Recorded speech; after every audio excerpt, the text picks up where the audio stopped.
బల్మురి వెంకట్ని అక్కడ అరెస్ట్ చేశారు, ఇక్కడ అరెస్ట్ చేశారు.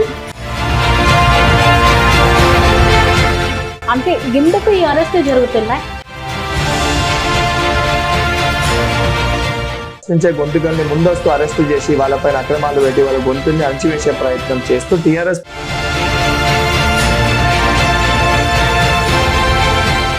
పోలీస్ వ్యవస్థ పనిచేస్తుంది అనడంలో ఎటువంటి సంకోచితం లేదు, వెనుకకి పోయేది లేదు. ఇది వాస్తవం. రీసెంట్ గా చూస్తుంటే హాస్టల్లో పురుగులు ఉండే అన్నం పెడుతున్నారు. అంటే మన రీసెంట్ గా ఘాటు పురుగులు కూడా అన్నంలో దొరికాయి అంటున్నారు సార్. ఈసారి అసలు పరిస్థితి లేదు. కమిషన్లకు ప్రకృతి పడి స్థానిక శాసనసభ్యులు, మంత్రివర్గంకు సంబంధించిన వాళ్ళు, ముఖ్యమంత్రి గారు, వారి తనయుడు సంబంధించిన వారి కుటుంబ సభ్యులందరూ కూడా పిల్లల జీవితాలు, వాళ్ళ పౌష్టిక ఆహారం దెబ్బతీసి వాళ్ళ జీవితాలతో చెలగాట మారుతున్న మనకి పట్టించుకోకుండా అడ్డగోలుగా పైసలు వస్తున్నాయి, మా పొట్ట నిండితే చాలు, వాళ్ళు ఏమైనా పర్లేదని విధంగా ఈ ప్రభుత్వం వ్యవహరిస్తుంది. రాహుల్ గాంధీ గారు ఓయూలో చాలా మంది విద్యార్థులు ఆత్మహత్య చేసుకున్న సందర్భంలో రాలేదు. కాకపోతే ఇప్పుడు తెలివిలేని నాయకులు, ఎవరైతే స్వార్థపూరిత రాజకీయాల కోసం మాట్లాడే నాయకులు, టీఆర్ఎస్ పార్టీ, బీజేపీ పార్టీ నాయకులు ఇటువంటి మాటలు మాట్లాడతారు. 40 మంది పోలీసులు వదలకుండా కొట్టారు. అసలు మీకు అలాంటి సందర్భం ఎందుకు వచ్చింది? భౌతిక దాడుల్లో దిగుతారు. ఫస్ట్ ఏమో కేసులు పెడతారు, సెకండ్ జైల్లో పెడతారు, థర్డ్ ఏంటి ఒక ఇస్తారు, 4వసారి భౌతిక దాడుల్లో దిగుతారు. బల్మురి వెంకట్ని భయపడితే రేపొద్దున వెంకట్ లెక్క, అంటే వెంకట్ ఒకటి కాదు, వెంకట్ లెక్క ఎవరైతే బయటకు వచ్చి కొట్లాడాలనుకుంటుందో, నన్ను ఒక ఎగ్జాంపుల్ లెక్క చూపిద్దాం అనుకుంటారు, వెంకట్ పరిస్థితి నీకు కూడా వస్తుందని చెప్పి భయపెట్టే ప్రయత్నంలో భాగంగా నా పైన అంత ప్రెజర్ చేశారు.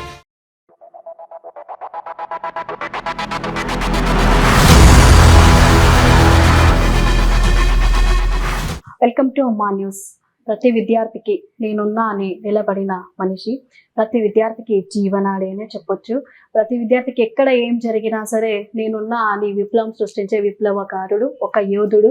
నా డే అనక పగలనక విద్యార్థి కోసమే శ్రమిస్తూ తన జీవితం మొత్తం వాళ్ళ కోసం పెట్టిన NACUA రాష్ట్ర అధ్యక్షుడు బల్మురి వెంకట్ గారు ఈరోజు మనతో పాటు ఉన్నారు. సార్ నమస్కారం. నమస్తే సార్, అసలు తెలంగాణ రాష్ట్ర రాజకీయాల్లో కాంగ్రెస్ పాత్ర ఎలా ఉంది సార్?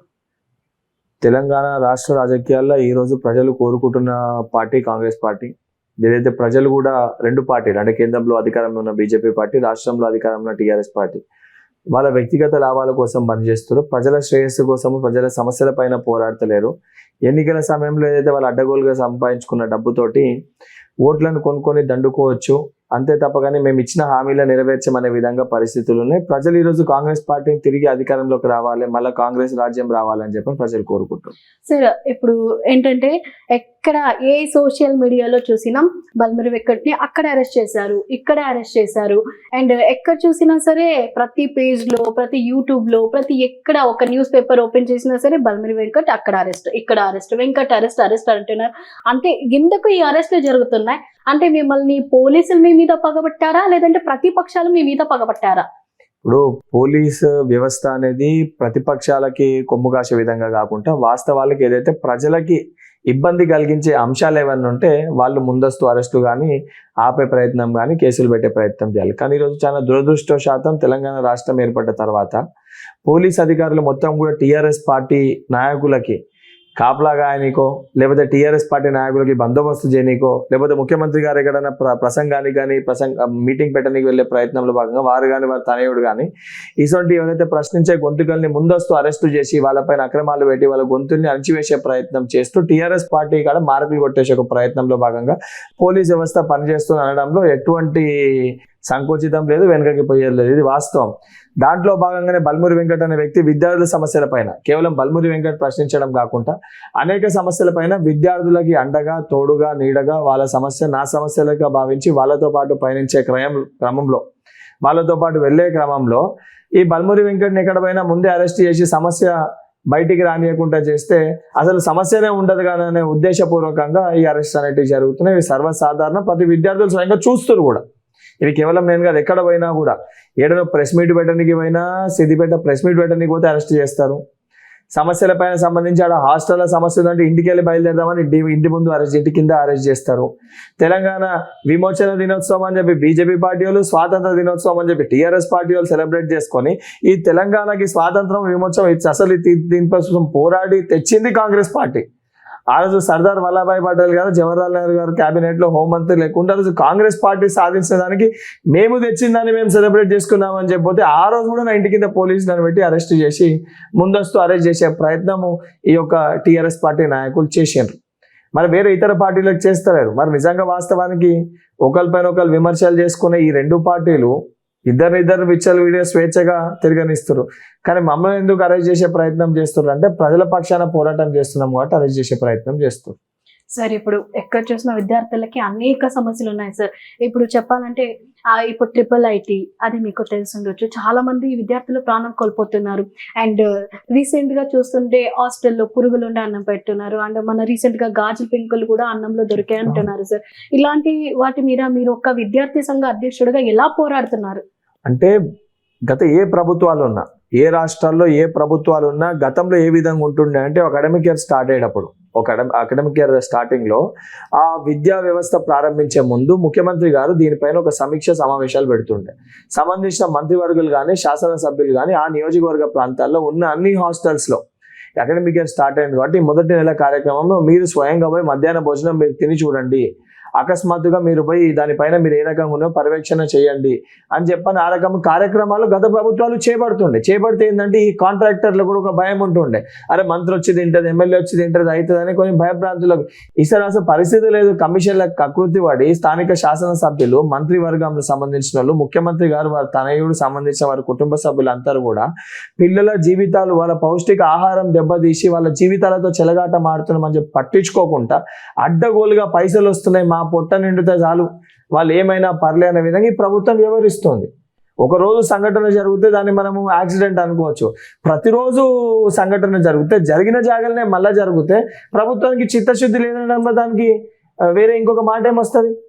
రోజు ఒక చోట సమస్య జరిగితే దానిపైన మెరుగైన యాక్షన్ తీసుకుంటే ఆ సమస్య పరిష్కరించే దిశగా స్థానిక నాయకులు, సంబంధించిన విద్యాశాఖ మంత్రి గారు కానివ్వండి, ముఖ్యమంత్రి గారు కానివ్వండి, దానిపైన యాక్షన్ తీసుకుంటే మరుసటి రోజు జరగాలి కదా. అక్కడ ఇవాళ జరిగిన చోట మళ్ళీ వారం రోజులతో తిరిగి జరుగుతుంటే భయమే పోయింది. ఆ కాంట్రాక్టర్లను తీశారు, తాత్కాలికంగా ఏదో టెంపరీగా యాక్షన్ తీసుకున్నాం అన్నట్టు ఆ వంట మనిషిని వాళ్ళనే సస్పెండ్ చేస్తారు. సరుకులు తెచ్చిన కాంట్రాక్టర్ని నువ్వు రద్దు చేయగా వానిపైన కఠినమైన చర్యలు తీసుకోకపోతే దీనికి పరిష్కారం ఎట్లా జరుగుతుంది? అంటే దీంట్లో కూడా రాష్ట్ర ప్రభుత్వ దూర ఆలోచన ఉంది. పిల్లలు హాస్టల్కి వచ్చి చదువుకుంటే చైతన్యవంతులైతే వాళ్ళ హక్కులపైన వాళ్ళు ప్రశ్నిస్తారు. ఎలగొట్టకనంటే పొమ్మనక పొగబెట్టినట్టు విద్యార్థులని హాస్టల్లో సరైన సదుపాయాలు తిండి పెట్టకపోతే 2-3 సార్లు ఫుడ్ పాయిజన్ అయితే పిల్లలు ఏం చెప్తారు?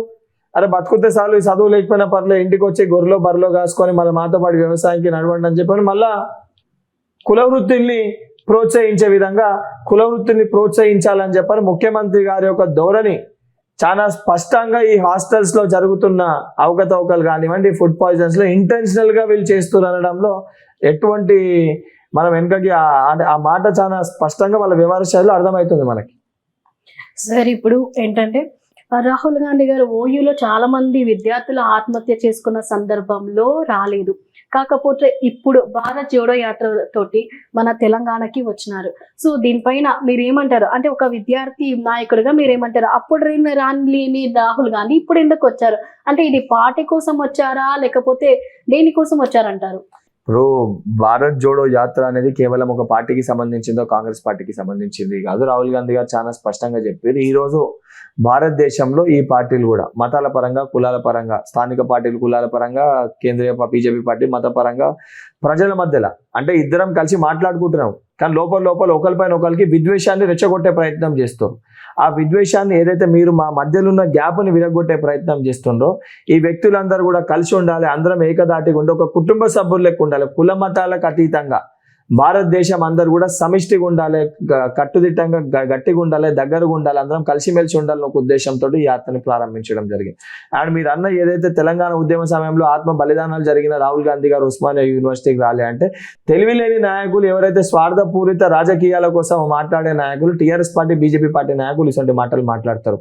అటువంటి రాజకీయాలు ఎవరైతే విద్యార్థులు ఆత్మహత్యలు చేసుకుంటారో, ఆత్మ బలిదానాలు ఆగాలని చెప్పని తెలంగాణ రాష్ట్రాన్ని ఇచ్చింది తెలంగాణ కళ సహకారమైంది సోనియా గాంధీ గారి వల్ల, రాహుల్ గాంధీ గారి వల్ల. వారు రాకపోతే దాని తర్వాత తెలంగాణ కళ ఇచ్చిన తర్వాత ఆత్మ బలిదానాలు ఆగుతలేవు. ఎందుకు ఆగుతలేవు? విద్యార్థుల దగ్గరికి స్వయంగా వెళ్ళి తెలుసుకున్నామన్న ఉద్దేశపూర్వకంగానే వారు ఉస్మానియా యూనివర్సిటీకి వచ్చే ప్రయత్నం చేస్తే వారికి పర్మిషన్ ఇవ్వకుండా పర్మిషన్ అప్లై చేసిన మా పైన కేసులు పెట్టి మమ్మల్ని జైల్లో పెట్టారు. అంటే వాస్తవానికి రాజకీయాలు చేస్తుంది ఎవరు? వ్యవస్థ పైన, విద్యార్థుల పైన రాజకీయాలు చేస్తుంది ఎవరు? ఉస్మానియా యూనివర్సిటీని అడ్డాగా మార్చుకొని రాజకీయాలు చేస్తుంది ఎవరు? నిజంగా చిత్తశుద్ధి ఉంటే ఇదే బీజేపీ పార్టీ నాయకులకి, టీఆర్ఎస్ పార్టీ నాయకులకి నేను మీ ఛానల్ ద్వారా సవాల్ విసురుతున్నా.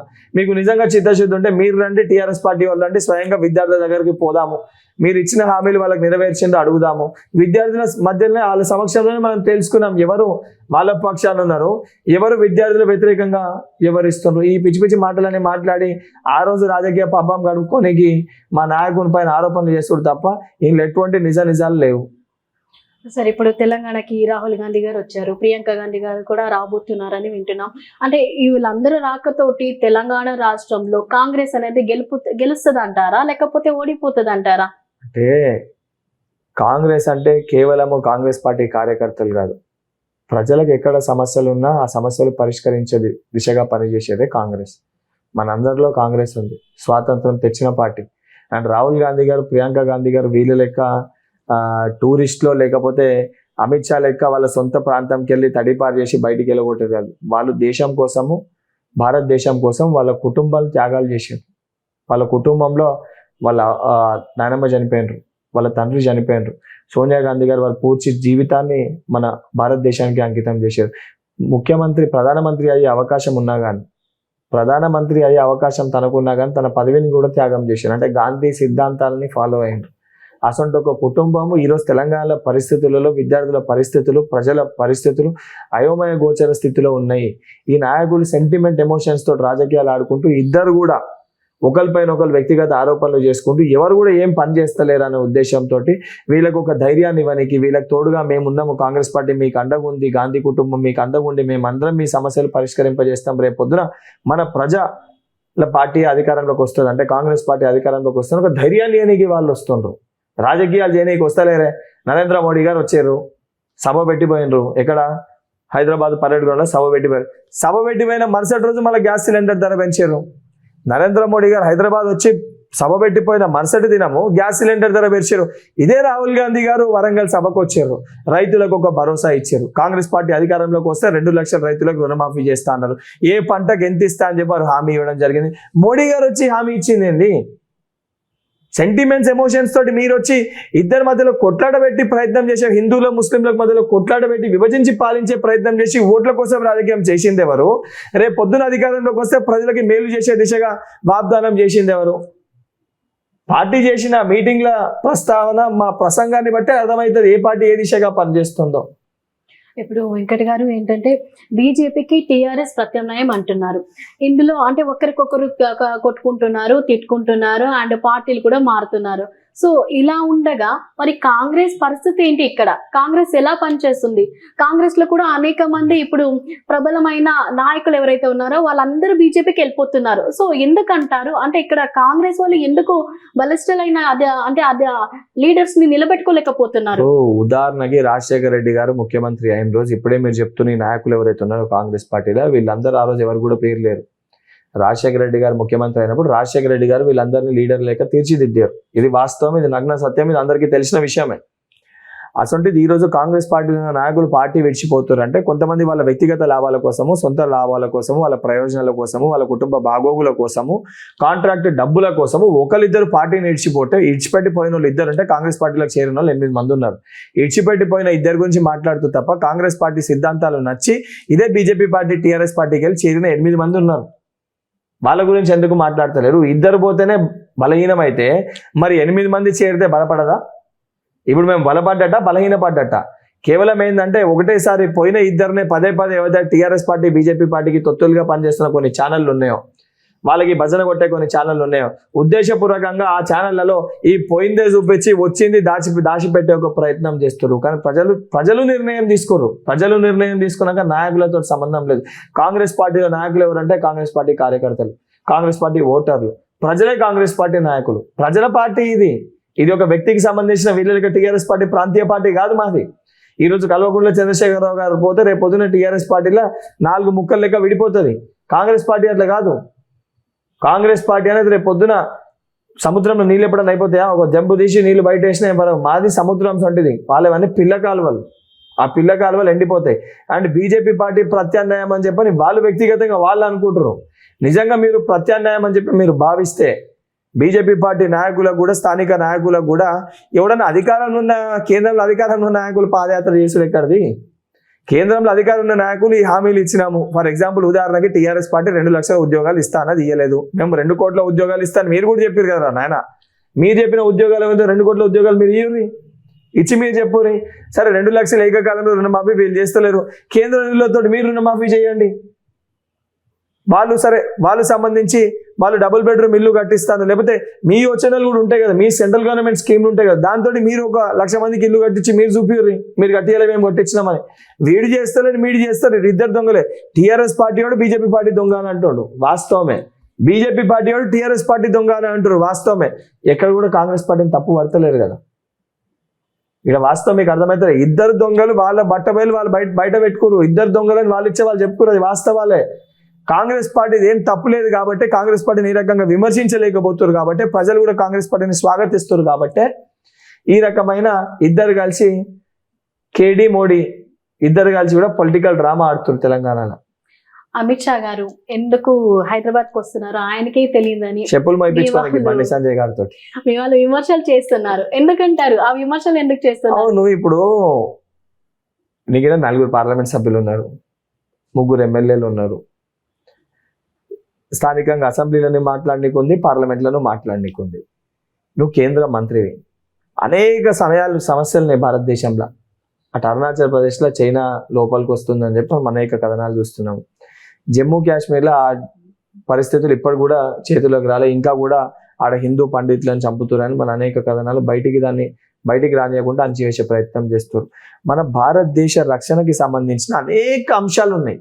దేనిపైన అయితే నువ్వు దృష్టి సాధించి ఆ సమస్యలు పరిష్కరించే దిశగా పనిచేయాల్సిన హోంశాఖ మంత్రి గారు అధికారంలో ఉన్న మళ్ళా మాకు అధికారమే ముఖ్యము, ప్రజా సమస్యలు ముఖ్యం కాదు, ఎట్లా తెలంగాణని మళ్ళీ బీజేపీ కైవసం చేసుకోవాలనే దిశగా రాజకీయ కోణంలో నువ్వు ఆలోచిస్తున్నావు తప్ప నీకు తెలంగాణ ప్రజల సమస్యలపైన ఏ మటుకు అవగాహన ఉంది?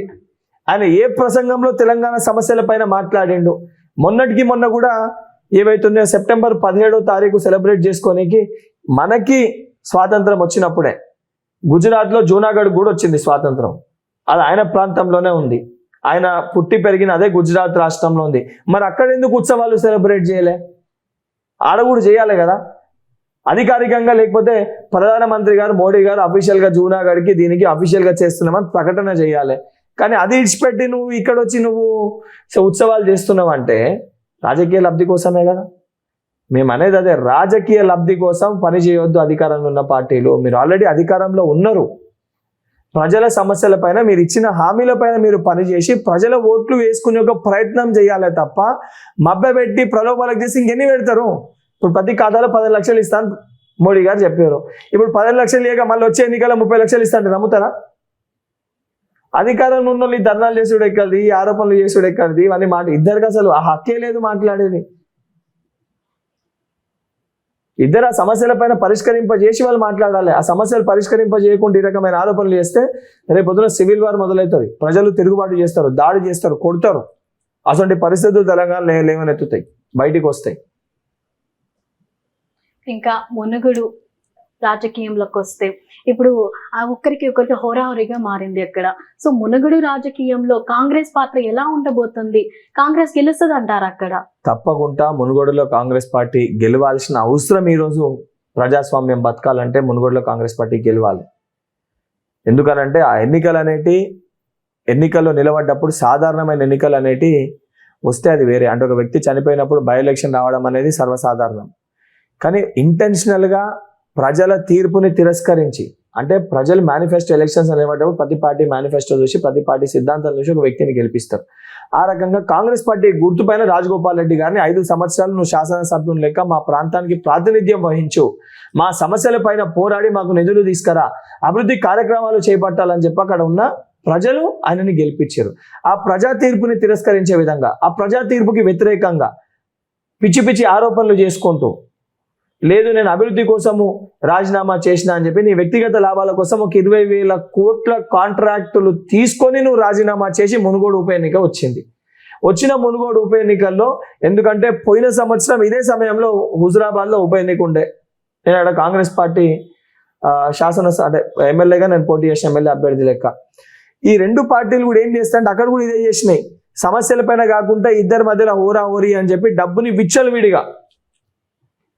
విచ్చలవిడిగా ఖర్చు పెట్టాయి. ఈ డబ్బు ఎవరిది? రాజగోపాల్ రెడ్డి ఇంట్లోకి వెళ్ళి తెచ్చి పెడుతుండా, లేదా కేసీఆర్ ఇంట్లోకి వెళ్ళి తెచ్చి పెడుతుండా? ఈ సొమ్ము ఎవరిది? తెలంగాణ ప్రజలది, ఇటు రాష్ట్ర ప్రజలది, కేంద్ర ప్రజలది. అంటే పన్నుల రూపకంగా మన దగ్గరికి వెళ్ళి వసూలు చేసిన మన డబ్బే తిరిగి మన పైన కనీసం మిత్తి చొప్పున కూడా కాదు. ఉదాహరణకి నా కుటుంబంలో ఒకరికి అనారోగ్య పాలైన, అంటే నేను ఒక రైతు కుటుంబంలోకి వెళ్ళి పుట్టిన ఒక గ్రామస్తుని ఒక సమస్య చెప్తా. అనారోగ్య పాలైతే హాస్పిటల్ పోతే, ఒక ప్రైవేట్ దవాఖాన పోతే ₹1,00,000 తక్కువ ఏడ కూడా ఈరోజు ట్రీట్మెంట్ కాదు. ఇదే కాంగ్రెస్ హయాంలో ప్రైవేట్ దవాఖానకు పోతే ఆరోగ్యశ్రీ కేవలం రేషన్ కార్డు చూసి, అది టీఆర్ఎస్ పార్టీయా, బీజేపీ పార్టీయా, కాంగ్రెస్ పార్టీ అవసరం లేదు, ఏ పార్టీ ఉన్నా వైట్ రేషన్ కార్డు ఉంటే ఆరోగ్యశ్రీ పథకం అమలు అవుతుండే, ₹1,00,000 రూపాయి ఖర్చు కాకుండా ఫ్రీ ట్రీట్మెంట్ అవుతుండే. ఈరోజు ఆ ₹1,00,000 ఆ జేబుకి వెళ్ళి కట్టుకుంటారు రైతు. కట్టుకొని అట్లా ఎన్నిసార్లు ప్రతి కుటుంబానికి అయితే ఎన్నికల సమయంలో 5,000 10,000 వచ్చి కనీసం మిత్తి కూడా కాదు, అది ఆ పైసలతో వచ్చే మిత్తి కూడా కాదు మనం కట్టింది. ఆ పైసలు ఇచ్చి మనతోటి మళ్ళీ ఓటు వేయించుకొని ఈరోజు రాజ్యాంగానికి వ్యతిరేకంగా ఈ రెండు పార్టీలు కూడా పనిచేస్తున్నాయి. అండ్ మునుగోడుకు సంబంధించి తప్పనిసరిగా కాంగ్రెస్ పార్టీ గెలుస్తుందని ఒక నమ్మకం, విశ్వాసం మాకుంది. ఆ మునుగోడు ఈ ఎన్నికలలో ఎన్ఎస్ఐ కూడా ఒక కొత్త కార్యక్రమాన్ని చేపట్టినాం. ప్రజాస్వామ్య పరిరక్షణకై పాదాభివందనాలు అని చెప్పి ఒక నూతన కార్యక్రమాన్ని కూడా ఎన్ఎస్ఐ స్వీకారం చుట్టింది. ఈ కార్యక్రమం ముఖ్య ఉద్దేశం కూడా ఈరోజు ఏదైతే ఓటు డబ్బుతోటి, అధికార బలంతో, లేకపోతే పోలీస్ బలగాలతోటి అటు భయభ్రాంతులకు గురి చేసి కానీ, లేకపోతే డబ్బుతో లొంగ తీసుకొని కానీ మేము అధికారంలోకి రాగలుగుతాం, మేము గెలవగలుగుతామని విర్రవీగుతున్న ఈ రెండు పార్టీలకి బుద్ధి చెప్పే విధంగా, ఒక విద్యార్థి లెక్క, ఒక నిరుద్యోగి లెక్క, తెలంగాణ వాస్తవ సమస్యలు చూసినోని లెక్క, హుజురాబాద్లో ఎన్నికల తర్వాత ఈరోజు అక్కడ పరిస్థితులు తెలిసిన వాని లెక్క ఒక కార్యక్రమాన్ని ఎన్ఎస్ఏ రాష్ట్ర అధ్యక్షుని హోదాలో పిసిసి అధ్యక్షులు ఆమోదం మేరకు ఈ కార్యక్రమాన్ని లాంచ్ చేయడం జరిగింది. తెలంగాణ రాష్ట్ర వ్యాప్తంగా లింక్ కూడా ఎన్ఎస్యూ అనేది రిలీజ్ చేసింది. ఈ లింకులో మాతో పాటు ప్రజాస్వామ్య పరిరక్షణకై మాతో పాటు పాలు పంచుకోవాలనుకుంటున్న ప్రతి తెలంగాణలో ఉన్న విద్యార్థిని, నిరుద్యోగి కూడా దీంట్లో రిజిస్టర్ అవుతారు. 3 రోజులు అవుతుంది లాంచ్ అయ్యి. దాదాపు ఇప్పటివరకు 612 మంది రిజిస్టర్ అయ్యారు. దాదాపు 1000 మందిని, అంటే ప్రతి నియోజకవర్గంకి వెళ్ళి మొదట 10 మంది ఎవరైతే రిజిస్టర్ అవుతారో వాళ్ళని తీసుకొని మేము ఒక వాలంటీర్స్ లెక్క, అంటే ప్రజాస్వామ్య పరిరక్షణకై ఈ రెండు పార్టీలకు కూడా ఎందుకు ఓటేయొద్దు, వాస్తవ పరిస్థితులు, అంటే మేమంటే మా సమస్యలు కాదు, వాళ్ళ ఇంట్లో పిల్లల లెక్క వాళ్ళ సమస్యలు చెప్పే విధంగా, వాళ్ళ సమస్యల గురించి మాట్లాడే విధంగా, ఆ సమస్యల గురించి ఎక్స్ప్లెయిన్ చేసే విధంగా వాళ్ళ దగ్గరికి పోయి మాట్లాడుకుంటూ వాళ్ళ కాళ్ళు మొక్కి ప్రజాస్వామ్యాన్ని కాపాడాలి, అది మన పైన బాధ్యత ఉందని చెప్పి వాళ్ళ బాధ్యతని వాళ్ళకు గుర్తు తెచ్చే విధంగా ఒక కార్యక్రమానికి స్వీకారం చుట్టినాం. తప్పకుండా మార్పు తీసుకొని వచ్చి ఒక 50,000, కనీసం 50,000 మెజారిటీ తోటి, అంటే ఇంత డబ్బు ఖర్చు పెట్టి నాకు గెలవలేదంటే రేపు పొద్దున ఇద్దరు కూడా భయపడతారు. సాధారణమైన ఎన్నికల్లో కూడా ప్రజలు తీర్పు ఇదే రకంగా ఉంటుందని, ఆ ఇచ్చిన హామీలన్నా నెరవేరుస్తుందని వాళ్ళని భయపెట్టే విధంగా మునుగోడు ఎన్నిక అనేది చరిత్రాత్మక ఎన్నిక కాబోతుంది. ఊహించని విధంగా కాంగ్రెస్ పార్టీ అతి భారీ మెజారిటీతో పాల్వాయి శ్రావంతి గారు కాంగ్రెస్ పార్టీ శాసనసభ్యులుగా గెలవబోతారు. ఇప్పుడు సోనియా గాంధీ గారికి ఈడీ నోటీసులు పంపించారు. ఆ సందర్భంలో మీరు బీజేపీ కచేరీని ముట్టడించారు. అప్పుడు మిమ్మల్ని అరెస్ట్ కూడా చేశారు. ఎందుకు మీరు ముట్టడించారు? ఇప్పుడు సోనియా గాంధీ గారి ఎవరైతే ఇప్పుడు బీజేపీ పార్టీ వాళ్ళు అనేక మాటలు మాట్లాడతారు, ఆడవారిని గౌరవించాలి. వారు పాపం మనమే ఇప్పుడున్న జనరేషన్లో చూసుకుంటే మన సంస్కృతి సంప్రదాయాలు చాలా మంది పాటిస్తలేరు. బీజేపీ పార్టీలు ఉన్న అఫీషియల్ స్పోక్స్ పర్సన్లు చాలా మంది నాయకులు తెలంగాణ సంస్కృతి ఏంది, చీర కట్టుకొని సాంప్రదాయంగా ఉండడం మన తెలంగాణ కాదు, భారతదేశ సంస్కృతి. మన ఆడపడుచు అంటేనే తెలంగాణ అంటేనే వేరే దేశంకి అసలు సోనియా గాంధీ గారు మన దేశానికి వచ్చి పూర్తి స్థాయిలో మన సంస్కృతిని పెట్టుకొని పూర్తి స్థాయిలో ఆ రకంగా ఉన్న వారిపైన భారతదేశం కోసం వారి పూర్తి జీవితాన్ని, వారి భర్తను కోల్పోయి వాళ్ళ అత్తను కోల్పోయి 2 పిల్లల్ని పెట్టుకొని భారతదేశ సేవ కోసము ఇక్కడ పరిస్థితులు, అంటే ఇక్కడ భారతదేశాన్ని అగ్రదేశంగా తీర్చిదిద్దాలని చెప్పని ఒక సంకల్పంతో అధికారం కూడా వద్దు నాకు అని చెప్పి అధికారాన్ని కూడా త్యాగం చేసిన ఒక వ్యక్తి పైన చిన్నగా ఏదో నీ దగ్గర ఉన్న ఈడీ అని చెప్పని ప్రతిపక్ష గొంతుని అణచివేసే ప్రయత్నం చేసినప్పుడు దానిపైన తిరుగుబాటు చేయాల్సిన ఒక బాధ్యత, దానిపైన ప్రొటెస్ట్ చేయాల్సిన ఒక బాధ్యత ముఖ్యంగా తెలంగాణ విద్యార్థి లెక్క, తెలంగాణ బిడ్డ లెక్క, తెలంగాణ ఇచ్చిన తల్లి లెక్క, తల్లికి అన్యాయం జరిగితే మా వంతు ప్రొటెక్ట్ చేయాల్సిన ఒక బాధ్యత మేరకు ఎన్ఎస్యూ రాష్ట్ర అధ్యక్షుల లెక్క నేను బీజేపీ ఆఫీస్ పైన దాడి చేయాలి. మీరు చేసేది తప్పు. తెలంగాణ తల్లి పైన మీరు ఇది చేస్తుర్రు. తెలంగాణలో బీజేపీ పార్టీ నాయకులు దీన్ని ఖండించాలి, దీన్ని ఆపాలి, దీన్ని అడ్డుకోవాలని చెప్పని నేను బీజేపీ ఆఫీస్ పైన ప్రొటెస్ట్ చేసే ప్రయత్నం చేసిన. బీజేపీ పార్టీ నాయకులకు కూడా ఒక అవగాహన ఉండాలి. తెలంగాణలో బీజేపీ పార్టీ నాయకులకు నిజంగా చిత్తశుద్ధి ఉంటే సోనియా గాంధీ గారి పైన జరిగినప్పుడు పార్టీలకు అతీతంగా వారు కూడా దీన్ని వ్యతిరేకించాల్సిన అవసరం ఉంటే, కానీ సమర్థించి రాజకీయ లబ్ధి కోసం మేము పనిచేస్తామని చెప్పని ఈరోజు ప్రజల్లో వాళ్ళు ఆ విశ్వాసాన్ని వారు రకంగా చేయడం వల్ల ప్రజలు కూడా దాన్ని వ్యతిరేకిస్తారు.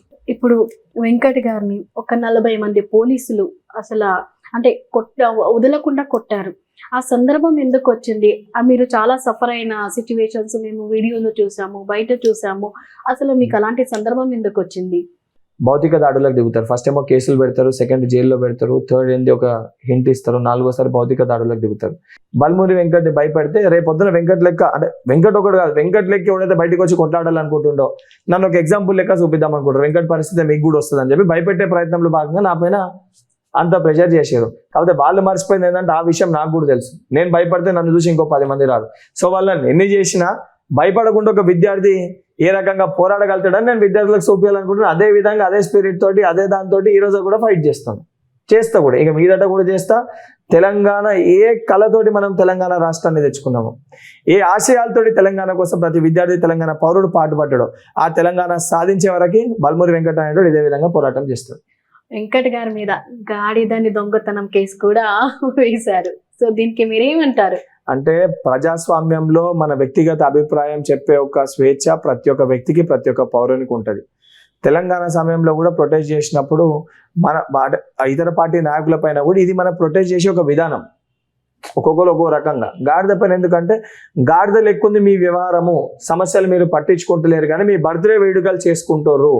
ఇది సరైన పద్ధతి కాదు. ఒకవైపు విద్యార్థులు ఆత్మహత్యలు చేసుకుంటుంటే, ఒకవైపు విద్యార్థులకు మెరుగైన భోజన సదుపాయాలు కల్పించకపోతే, ఒకవైపు నిరుద్యోగులు ఆత్మహత్యలు చేసుకుంటుంటే, ఒకవైపు రైతులు ఏడుస్తుంటే, ఒకవైపు ఆడపడుచులు కన్నీళ్లు పెట్టుకుంటుంటే మీరు పుట్టినరోజు వేడుకలు చేసుకొని గాడిద వ్యవహారం లేకుంది మీ యొక్క వ్యవహార శైలి అని నా యొక్క వ్యూని నేను ఎక్స్ప్రెస్ చేసే విధంగా నేను చెప్పాను. గాడిదని తీసుకొచ్చారు, దానికి కేసీఆర్ గారి ఫోటో కూడా పెట్టినారు.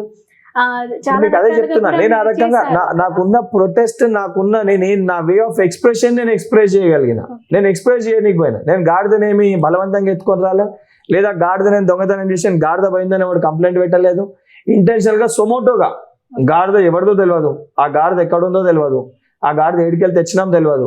వీళ్ళే సొమోటోగా కేసు బుక్ చేసారు, గాడిద దొంగతనం చేసినామని చెప్పని నా పైన కేసు బుక్ చేసి నన్ను అరెస్ట్ చేసి లోపల పెట్టే ఒక ప్రయత్నం చేశారు. మెజిస్ట్రేట్ గారు కూడా దానిపైన నవ్వి ఇది తప్పు, ఎవరు పెట్టారు కంప్లైంట్, ఇది ఎట్లా సాధ్యం అని చెప్పి ఇమీడియట్ గా ఎటువంటి బేషరతుగా నాకు బెయిల్ శాంక్షన్ చేసి పంపించారు. ఇవన్నీ కూడా ఇంటెన్షనల్ గా దీనివల్ల ఏమొస్తుంది, ఏం లాభం చేకూరుస్తుంది, ఇవన్నీ వీళ్ళు చేయలేదా? తెలంగాణ ఉద్యమ సమయంలో వీరు చేయలేదా? ఇదే పబ్లిక్ గ్రౌండ్ దగ్గర చేసిర్రు. ఆ రోజు తెలంగాణకు వ్యతిరేకంగా పనిచేసిన ఆంధ్ర నాయకులు ఎవరైతే ఉన్నారో వివరించిన అదే కాంగ్రెస్ నాయకుల ఫోటోలు వీళ్ళు కూడా గాడిదలకు పెట్టారు. మరి ఆ రోజు ఇదే విధంగా కేసులు పెట్టారా వీళ్ళ పైన? అట్లా కేసులు పెడితే అసలు వీళ్ళు ఈ రోజు వరకు బయట ఉండేటోళ్ళ వీళ్ళు ఎవరన్నా? వీళ్ళు ఏంటంటే ఇంటెన్షనల్ గా ఎవరు కూడా అంటే ఇది ఎట్లయిపోయిందంటే ప్రజాస్వామ్యంలో ఆయన ఒక ముఖ్యమంత్రి లెక్క కాలే, ఆయన ఒక రాజు. ఈ కింద వీళ్ళందరూ ఏంటంటే సేనాపతులు. అంటే రాజు మీటింగ్ కి పిలిచిన రోజే సభలో సేనాపతులు అంతా కూర్చోటరు మంత్రివర్గం. వీళ్ళకి మాట్లాడే హక్కు ఉండదు. రాజు ఏది మాట్లాడితే అది భర్తలు పెట్టి పక్కన వాళ్ళు ఆమోదం ఆమోదం ఆమోదం అని కొట్టినట్టు అయిపోయింది తెలంగాణ పరిస్థితి. తెలంగాణ పరిస్థితి ఈరోజు ఆ రకంగా ఈ యొక్క ముఖ్యమంత్రి గారు వ్యవహరిస్తారు. కానీ ఇది చాలా ప్రమాదకరము, అది ఆయనకు కూడా తెలుసు. ఎందుకు తెలుసు అని అంటే బల్మూరి వెంకట అనేటువంటి ప్రగతి భవన్ గేట్ ఎక్కి దుంకినప్పుడు మీరు చూస్తే చాలా చిన్న ఇన్సిడెంట్ అది. ఒకరిని పోయి గేట్ ఎక్కి దుంకిన దాని గురించి ముఖ్యమంత్రి ఎందుకంత భయపడ్డాడు, దాని తర్వాత ముళ్ళకంచెలు ఎందుకు ఏర్పాటు చేసిండు, ఆ ఉన్న ఫెన్సింగ్ దానికి కరెంటు కూడా పెట్టాల్సిన అవసరం ఎందుకు వచ్చింది, చేతు పెడితే మొత్తం గీసుకుపోయే పరిస్థితి, అంతగానం సెక్యూరిటీ అంటే ఆయనకు కూడా తెలుసు. ఆయన చేసేటి తప్పులు తెలంగాణలో ఇప్పుడు వెంకట్ని చూసి రేపు పొద్దున వెంకట్ దొంకిందంటే ఇంకో 100 మంది దొంకుతారు, 1000 మంది దొరుకుతారు. ఇంటెలిజెన్స్ కాపాడలేదు. ఎందుకంటే ఇంటెలిజెన్స్ ఎందుకు కాపాడలేదు? ఒక ఆర్గనైజేషన్ కార్యక్రమం చేపడితే, ఉదాహరణకి ఎన్ఎస్యూ అనే ఆర్గనైజేషన్ ఒక కార్యక్రమానికి పిలిపిస్తే ఇంటెలిజెన్స్ కి తెలుస్తుంది, నా ఫోన్ ట్యాప్ చేసి అది ఇది. లేదు ప్రజా పోరాటం అనుకోండి. ఇప్పుడు వ్యక్తిగతంగా మీరు కొట్లాడాలనుకోరు, నేను కొట్లాడాలనుకోను, XYZ ఒక 100 మంది కొట్లాడాలనుకోరు. స్వయంగా వీళ్ళు ఎవరికి ఫోన్లో మాట్లాడుకోరు, డిసైడ్ చేసుకొని అక్కడికి వెళ్ళిపోతారు. అక్కడ పోయినాక మూకుమ్మడిగా ఒకటేసారి 100 మంది ఒక తాటికి చేరింది అనుకోండి. ఉదాహరణకి అగ్నిపథ్ ఇష్యూ, ఇంటెలిజెన్స్ వైఫల్యం, మొన్నటికి మన VRL వేలాది మంది హైదరాబాద్ చేరుకోరు. ఎందుకంటే ప్రజా పోరాటాన్ని ప్రజలు నిర్ణయం తీసుకొని తిరుగుబాటు చేయాలనుకున్నప్పుడు ఏ ఇంటెలిజెన్స్, ఏ పోలీస్ ఫోర్సు, ఏ బందోబస్తు, ఏ నాయకుడిని కూడా కాపాడలేదు. అది ముఖ్యమంత్రి కానీ ప్రధానమంత్రి కానీ. ఎందుకంటే భారతదేశ జనాభా, తెలంగాణ జనాభాలో మన పోలీస్ శాఖ అన్ని చూసుకున్నా కూడా హార్డ్లీ 1-2% ఉంటారు. 90% మంది ప్రజలు తిరగబడ్డప్పుడు ఆ 2% ఉన్న పోలీస్ జనాభా, మిలిటరీ వాళ్ళు కూడా అయితే ప్రజలతోటన్నా కలిసిపోతారు, లేకపోతే వాళ్ళ ప్రాణాలు వాళ్ళు కాపాడుకునే ప్రయత్నంలో భాగంగా యూనిఫామ్లు ఇప్పేసి మళ్ళీ సాధారణ సివిల్ డ్రెస్ వేసుకొని పక్కన ఉండే పరిస్థితి ఏర్పడుతుంది. అటువంటి పరిస్థితులు తప్పనిసరిగా తెలంగాణ రాష్ట్రంలో, భారతదేశంలో ఈ టీఆర్ఎస్ పార్టీ, బీజేపీ పార్టీ ఇదే విధంగా పాలిస్తే అటువంటి ఒక సిచ్యువేషన్ కూడా మన భారతదేశంలో మనం చూస్తాం. కరోనా సందర్భంలో మీరు ఒక డాక్టర్ అయ్యి ఉండి కూడా పీపీ కిట్లు వేసుకొని ప్రగతి భవన్ని గోడలు దొక్కారు. సో అలాంటి సిచ్యువేషన్ ఎందుకు వచ్చింది? మీకు అది తప్పు అనిపించలేదా? అంటే పీపీ కిట్ వేసుకొని నేను గోడలు దుంకడం తప్పు అని అనిపిస్తే ఆ రోజున్న పరిస్థితులలో మనం దవాఖానాలు అంటే గవర్నమెంట్ హాస్పిటల్లో, గాంధీ హాస్పిటల్ కానీ లేకపోతే వేరే ఇతర హాస్పిటళ్లలో కరోనా పేషెంట్స్లని ట్రీట్ చేసే విధానాన్ని చూసి భయపడి ఇన్నుంటే చచ్చిపోతాము, బయటకు పోతేనే బతుకుతానేమో అని అనేక మంది పారిపోయారు. ఆ పారిపోయిన వ్యక్తులందరూ రోడ్లపైకి వస్తే ఏ రకమైన పరిస్థితులు ఉంటాయి అని చెప్పి ఎక్స్ప్రెస్ చేయాలనుకున్నాము. ఇప్పుడు కరోనా వస్తే పారిపోయిన వాళ్ళు బయట తిరుగుతుండ్రు, వాళ్ళని మీరు పట్టుకోలేకపోతున్నారు. ఆ టైంలో మీరు పిల్లలకి ఎగ్జామ్స్ కండక్ట్ చేస్తా అంటారు. ఆ పిల్లల ప్రాణాలని మీరు పనంగా పెడతామని అంటారు. దాన్ని వ్యతిరేకించి నేను దానిపైన ఎక్స్ప్రెస్ చేసిన. నేను పీపీ కిట్ వేసుకుంటే నీ ఉన్న పోలీస్ ఫోర్సు నన్ను ముట్టుకోవాలంటే భయపడ్డది, నన్ను అరెస్ట్ చేయాలంటే మొదట్లో నేను ఎవరో తెలిసే వరకు మాస్క్ పెట్టుకుంటే. నేను లోపల దుంకినాక నా ముఖం చూసినాక అప్పుడు నా దగ్గరకు వచ్చాను. అంటే పిల్లలకు భయం కాదా? అసలు బయట తిరుగుతున్న తల్లిదండ్రులు పిల్లల్ని ఎట్లా పంపుతారు ఎగ్జామ్లు రాయడానికి? నేను అందుకే ఎగ్జామ్లు రాయొద్దు, పెట్టొద్దు అని చెప్పని నేను ఏ ప్రోగ్రామ్ చేసినా ఒక ఐడియా తోటి నాకున్న ప్రొటెస్ట్ని, ఆ విధానాన్ని నేను నా ఎక్స్ప్రెస్ చేసే విధానాన్ని నేను ఆ రకంగా దాన్ని అంటే కనీసం వాళ్ళకి అర్థమవుతుంది. ఒక సినిమా చూస్తే మనకి ఒక మెసేజ్ తీసుకుంటాం. నేను చేసే ప్రొటెస్ట్లో దేనికోసం చేసింది, ఇది వాస్తవం కదా అని చెప్పి ఆలోచించి ప్రజలకు ఉపయోగపడంగా ప్రభుత్వం వ్యవహరిస్తుంది అని చెప్పి నేను భావించి చేసిన తప్ప వీళ్ళు ఆ రకంగా తీసుకోలే. దాన్ని అరెస్ట్ చేసి కేసులు పెట్టి ఆపే ప్రయత్నం చేశారు. ఎప్పుడైనా ప్రభుత్వాలు ఒక వ్యక్తి ప్రొటెస్ట్ చేస్తే దేనికోసం చేసిండు వాళ్ళు నిజాలను చూసి ఆ సమస్య పరిష్కరించే దిశగా చేసి, ఆ వ్యక్తి తప్పు చేస్తే ఆ వ్యక్తి పైన కేసు పెట్టండి, తప్పు కాదు. కానీ ఆ సమస్యని పక్కకు పెట్టి ఈ వ్యక్తిని అణచివేసే ప్రయత్నం చేస్తే ఇది ప్రజాస్వామ్యంలో సరైన పద్ధతి కాదు, సరైన విధానం కాదు. గతంలో హుజురాబాద్ నుంచి మీరు పోటీ చేశారు. సో అక్కడ ఓడిపోయారు. అంటే ఇది మీ వైఫల్యమా లేకపోతే ప్రజల దురాదృష్టమా? ఓటమి గెలుపు అనేది తాత్కాలిక మటుకే. ఎన్నికల సమయంలో ఒక నోటిఫికేషన్ వచ్చినాక ఎన్నికల ఫలితాలు వచ్చే వరకు 1 నెలనో 2 నెలలో 3 నెలల ప్రక్రియ. కానీ ప్రజాసేవలో అంటే ప్రజాసేవకి నిమగ్నమై పనిచేస్తున్న వాళ్ళకి ఓటమి గెలుపుతో ఎటువంటి సంబంధం ఉండదు. బల్మూరి వెంకట్ గతంలో కూడా ఎన్నికల్లో పోటీ చేయకముందు అదే రకంగా పనిచేస్తున్నా. హుజరాబాద్ ఎన్నికల్లో కూడా ఒక విచిత్రమైన పరిస్థితులు వచ్చినాయి. అంటే వాస్తవానికి నాకు మొదట్లో రాజకీయాల్లోకి వచ్చినప్పుడు ఎన్నికల్లో పోటీ చేయాలనే ఉద్దేశం లేకుండే. కాకపోతే రాజకీయాల్లోకి వచ్చినాక ఎన్నిసార్లు అసెంబ్లీ బయట కొట్లాడినా వీళ్ళకి చలనం ఉండదు. చట్టసభల్లో పోయి కొట్లాడితేనే ఆ చట్టాలు కొన్ని ప్రజలకు కావాల్సిన చట్టాలను తీసుకురావచ్చు అనే ఉద్దేశంతో నేను రాజకీయాల్లో పోటీ చేయాలనుకున్నాను.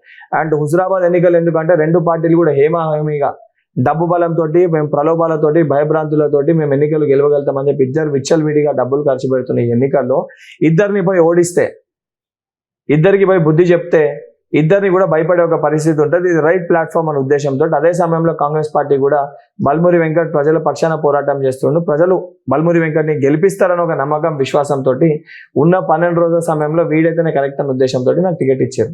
నాకు ఇచ్చిన టికెట్ మేరకు నా పని ఏంది, నాకున్న 12 రోజుల సమయంలో ప్రజల దగ్గరికి పోయి వాళ్ళ గడప గడప తిరిగి వీలైనంత మంది ప్రజల్ని కలిసి ఏ విధంగా నేను వాళ్ళకి అందుబాటులో ఉంటాను ఉద్దేశంతో వాళ్ళు ఒక కుటుంబ సభ్యులు లెక్క వాళ్ళకి కలిసిపోవాలనుకున్నా. అదేవిధంగా నా 12 రోజుల ప్రచారంలో భాగంగా అదే రకంగా నేను చేయగలిగిన. కానీ ఎన్నికల ఫలితాలు ఏవైతే వచ్చినాయో నేను పోవడం ఆలస్యమైందో అక్కడ ఉన్న ప్రజల తప్పని కూడా కాదు. నేను అప్పటివరకు హుజరాబాద్ ప్రజలకు ఏ రకమైన పని చేయలే. ప్రజలు మిమ్మల్ని రిసీవ్ చేసుకోలేదంటారా? వాళ్ళకి నేను అందుబాటులో లేను. ఉదాహరణకి ఇప్పుడు XYZ ఎవరో పర్సన్ వచ్చి వెంకట్ నీ సమస్య నేను పరిష్కరింపజేస్తా అంటే నేను ఎట్లా నమ్ముతా? నమ్మకం ఉండదు. అదే విధంగా నేను చెప్పిన మాటలు వాస్తవమే అని వాళ్ళకి తెలిసినాయి. కానీ ఈ వ్యక్తి మా మధ్యలోడు కాదు కదా, మా దగ్గర పుట్టి పెరగలే, మా దగ్గర వ్యక్తి కాదు, ఎక్కడికి వెళ్ళి వచ్చిండు, రేపు పొద్దున ఉంటాడో పోతాడో అనే నమ్మకం లేకుండా అండ్ ఆలస్యమైంది, బాబుని గెలిపిద్దాం అనుకున్నా, మేము ఓటేసినా ఓటు వేస్ట్ అవుతుందేమో, అది టీఆర్ఎస్ పార్టీకి అడ్వాంటేజ్ అవుతుందేమో, టీఆర్ఎస్ పార్టీ పైన వ్యతిరేకతతో టీఆర్ఎస్ ను ఓడగొట్టాలని నిర్ణయం తీసుకుని నేను ఆలస్యమైన అందుకు 2వ స్థానంలో ఉన్న వ్యక్తిని గెలిపించారు. నిజంగా 2వ స్థానంలో వ్యక్తికి సానుభూతితోటో లేకపోతే సింపతితోటో గెలిపిస్తే ఆయన ఓటుకి 2,000 నుంచి 6,000 ఆయన పంచి పెట్టాల్సిన అవసరం ఉండే. నేను ఈరోజు గర్వంగా చెప్పగలుగుతాను, నాకు పెట్ట 3,012 ఓట్లకి నేను రూపాయి ఖర్చు పెట్టలే, నేను ఓటుకు ₹1 ఇయ్యలే. అయినా కానీ 3,012 మంది హుజరాబాద్ ఎవరైతున్న ప్రజలైతున్నారో నన్ను ఆశీర్వదించారు. 3,012 ఓట్లు నాకు వేసారు నేను చేసిన 12 రోజుల ప్రచారాన్ని చూసి. అండ్ వాళ్ళకి మాట ఇచ్చిన విధంగా ఎన్నికల తర్వాతకి వెళ్ళి ఈ రోజు వాళ్ళకి అందుబాటులో ఉన్న వాళ్ళ ప్రతి సమస్య పైన పోరాడుతున్న, మంచి చెడ్డ ఏది ఉన్నా, చనిపోయిన హాస్పిటల్ విషయం ఉన్న, నాతోటైనా సాయం నేను వాళ్ళకి చేస్తున్నా. ఈ రోజు హుజరాబాద్ ఎన్నికలు వస్తే ఈ రోజు గల్లా ఎగరేసి చెప్పగలుగుతా, తప్పనిసరిగా అక్కడ కాంగ్రెస్ పార్టీ విజయ డంకా మోగిస్తుంది అని చెప్పాను. ఎందుకంటే ఈ రోజు నేను వాళ్ళకి అందుబాటులో ఉన్నా, ఈ రోజు వాళ్ళు నన్ను నమ్ముతారు. ఆ 2 పార్టీ నాయకులు ఇద్దరు కూడా ఎన్నికల తర్వాత ఇద్దరు అందుబాటులో లేరు, వాళ్ళిద్దరిని నమ్మే పరిస్థితి లేదు. అండ్ మన భారతదేశంలో చాలా మంది హేమీలు ఓడిపోయారు. ఓటమి అనేది గెలుపుకి పునాది లెక్క నేను తీసుకుంటా. అండ్ నేను యువతకి రేపొద్దున మార్గదర్శకంగా నిలవాలనుకుంటున్నాను. అండ్ ఎంత ఓటమితో కుంగిపోకుండా రెట్టింపు ఉత్సాహంతో బయటకు వచ్చి రాబోయే ఎన్నికల్లో ఫలితాలు ఏ విధంగా ఉంటే నేను చూపిస్తాను. ఇప్పుడు వచ్చే ఎన్నికల్లో బల్మూరి వెంకట్ ఎక్కడి నుంచి పోటీ చేయబోతున్నారు? నేను హుజరాబాద్ ఎలాంటి ప్రణాళికలు సిద్ధం హుజరాబాద్ ప్రజలకి మాట ఇచ్చిన విధంగా పార్టీ నిర్ణయం మేరకు ఎన్నికల తర్వాతకెళ్ళి హుజరాబాద్ నియోజకవర్గంలో నేను పనిచేసుకుంటున్నా. నా వంతు పాత్రగా నేను NSC ఒక విద్యార్థి నాయకుని ఎట్లనో కాంగ్రెస్ పార్టీకి విధేయుణ్ణి. కాంగ్రెస్ పార్టీ విధేయుణ్ణి కాబట్టి కాంగ్రెస్ పార్టీకి అర్జీ పెట్టుకుంటా, హుజరాబాద్కి వెళ్ళి నాకు టికెట్ కావాలి అని చెప్పాను. కాంగ్రెస్ పార్టీ నిర్ణయం మేరకు కాంగ్రెస్ పార్టీ ఏ నిర్ణయం తీసుకుంటే ఆ నిర్ణయం అనుసారంగా బల్మూరి వెంకట్ పనిచేస్తాడు. కాంగ్రెస్ పార్టీ లేదు నువ్వు పోటీ చేసి వాడు నిలబడమంటే కాంగ్రెస్ పార్టీ విధానంపైకి నిలబడతా. లేదు కాంగ్రెస్ పార్టీ వెంకట్ లేదు వేరే ఏదైనా నాకు పొజిషన్ ఇచ్చి లేదు నీ పరిస్థితి లేదు, ఈ అంశాలపై నువ్వు పోట్లాడాలి, ఇప్పుడు నీ పోరాటం ముఖ్యం అంటే ఆ రకంగా తీసుకుంటే ఎండ్ ఆఫ్ ది డే ప్రజల మధ్యలో ఉండడం నాకు ముఖ్యం. ఎమ్మెల్యే అనేది కేవలం తాత్కాలికంగా టెంపరీ 5 సంవత్సరాల పోస్టే, కానీ ప్రజల మధ్యలో ఉండి వాళ్ళలో ఒక లెక్క వాళ్ళ సమస్యలపైన పరిష్కరించి ప్రజలు వాళ్ళ నాయకుడు అని చెప్పి భావిస్తే చచ్చిపోయినాక కూడా నన్ను వాళ్ళు నాయకుడు లెక్క భావిస్తారు. నాకు అది కావాలి. కాంగ్రెస్ లో 2 విభేదాలుగా 2 వర్గీయులుగా మారారని అంటున్నారు. సో దీనిపైన మీరేం చెప్తారు? 32 రేవంత్ రెడ్డి గారు ఓన్లీ రెడ్డిస్ మాత్రమే సపోర్ట్ చేస్తున్నారు, ఇవన్నీ వస్తున్నాయి, దీనికి మీరేమంటారు? ఇప్పుడు పనికి మాలినోడు అనేక మాటలు మాట్లాడతారు, అనేక ఆరోపణలు చేస్తారు. ఇప్పుడు కాంగ్రెస్ పార్టీ రెడ్డి పార్టీ అంటే TRS party Velama party BJP party మరి ఏ పార్టీ లెక్క పరిగణలోకి తీసుకోవాలి? కేవలం హిందూస్ పార్టీ అని పరిగణలోకి తీసుకోవాలి.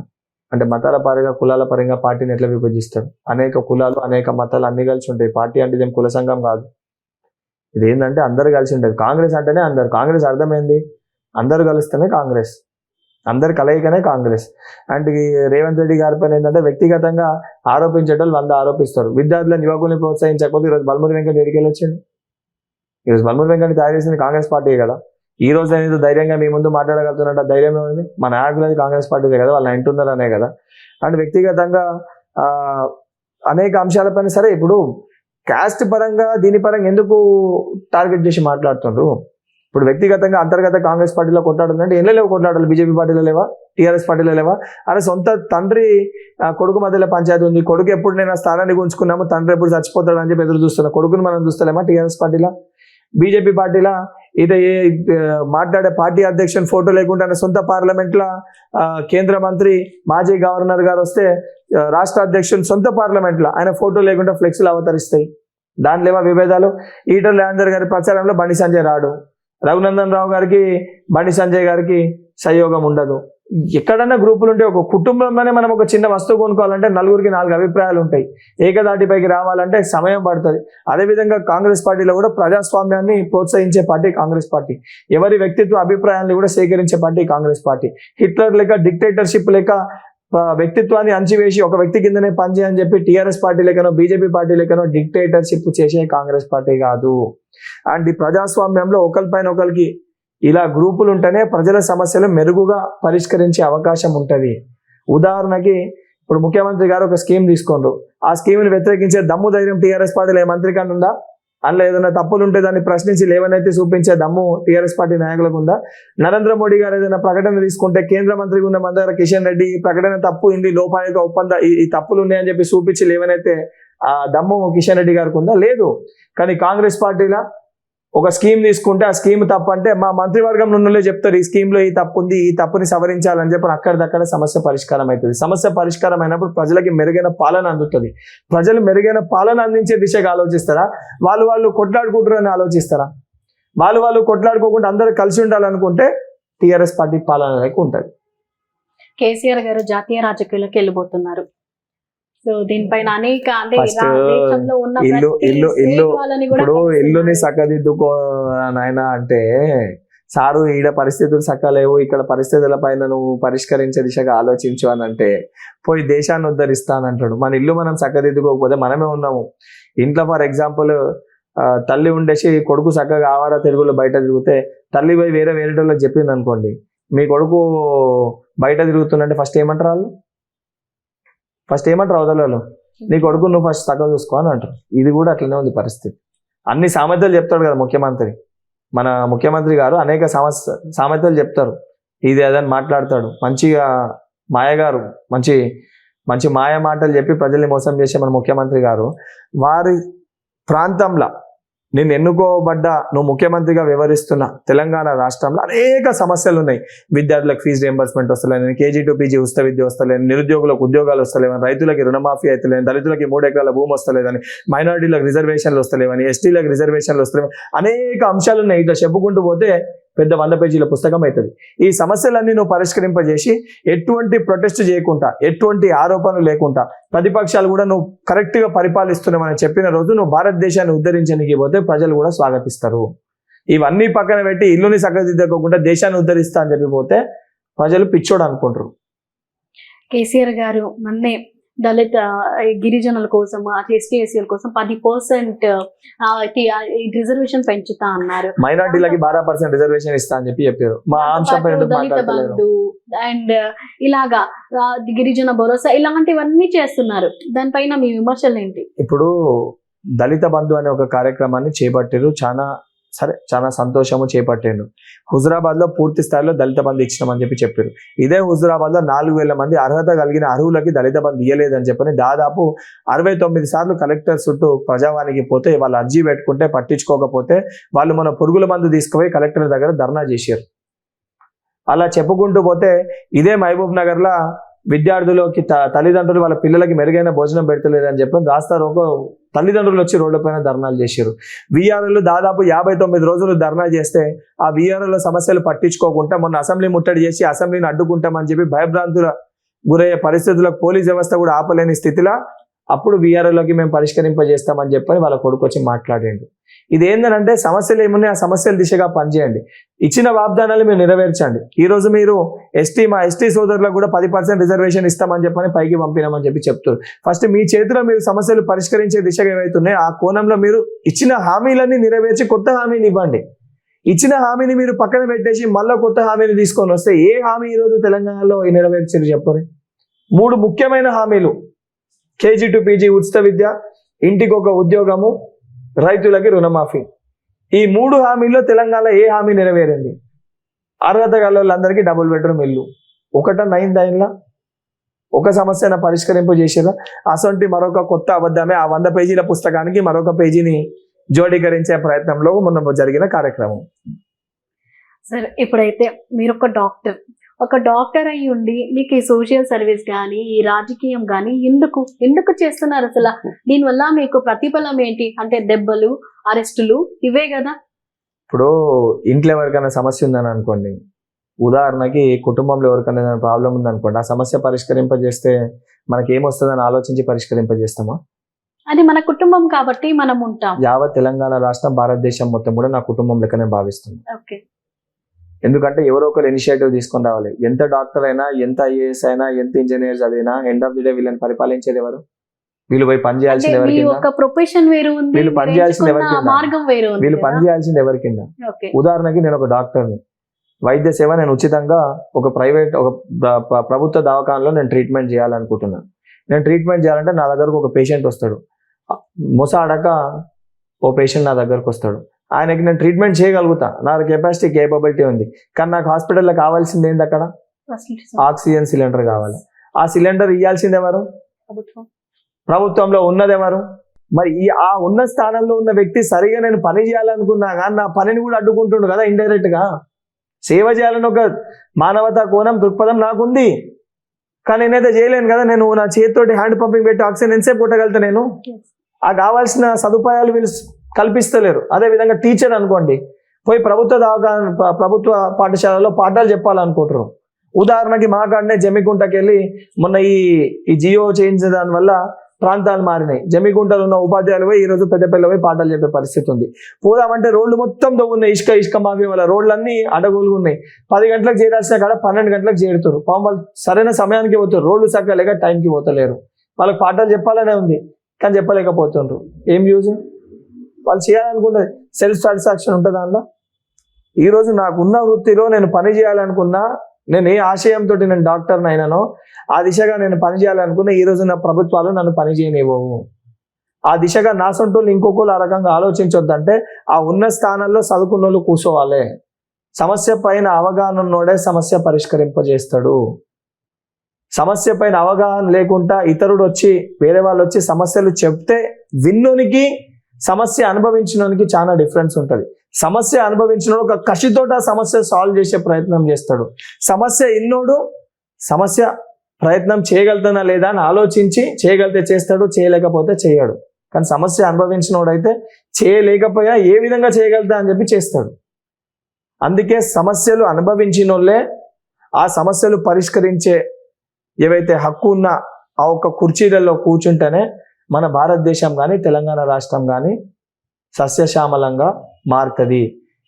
ఇప్పుడు మీరు అన్నట్టు ఆ రోజు జవహర్లాల్ నెహ్రూ గారు, మహాత్మా గాంధీ గారు, సర్దార్ వల్లభాయ్ పటేల్ గారు, ఆ రోజు మన స్వాతంత్ర సమరయోధులందరూ కూడా మాకెందుకులే మేము బాగానే ఉన్నాం కదా అని చెప్పని అనుకుంటే ఈరోజు మనకి స్వాతంత్రం వచ్చేదా?